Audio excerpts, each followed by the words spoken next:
Genèse, épisode 4. La chute. Comprendre la rupture. Après l'harmonie du jardin d'Éden, le récit de la Genèse prend un tournant. Un dialogue apparaît. Le serpent ne force rien, il pose une question. Dieu a-t-il réellement dit? Tout commence ici. Non par un acte spectaculaire, mais par un doute introduit dans la confiance. La Genèse ne raconte pas seulement une désobéissance, elle révèle un déplacement intérieur. L'être humain cesse de recevoir son identité de Dieu et commence à la définir par lui-même. Vous serez comme Dieu. Voilà le cœur de la tentation.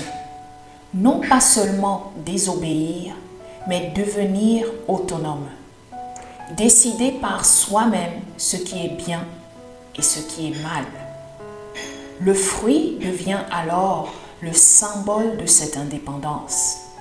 Et immédiatement, quelque chose se brise. La honte apparaît. La peur s'installe. La relation se fissure. L'homme se cache. La femme accuse. La confiance disparaît. Ce chapitre n'est pas seulement l'histoire d'Adam et d'Ève, et il révèle une réalité plus profonde, la rupture entre l'être humain et Dieu, mais aussi avec lui-même et avec les autres.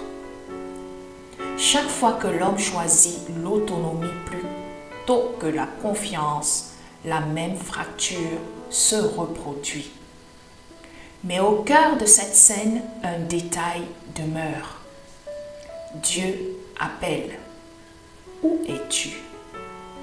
Ce n'est pas la question d'un juge qui condamne, c'est la voix d'un Dieu qui cherche. La chute révèle la gravité du péché, mais elle montre aussi que Dieu ne se retire pas. Et déjà une promesse apparaît. L'histoire biblique ne s'arrête pas à la rupture, elle ouvre le chemin d'une restauration.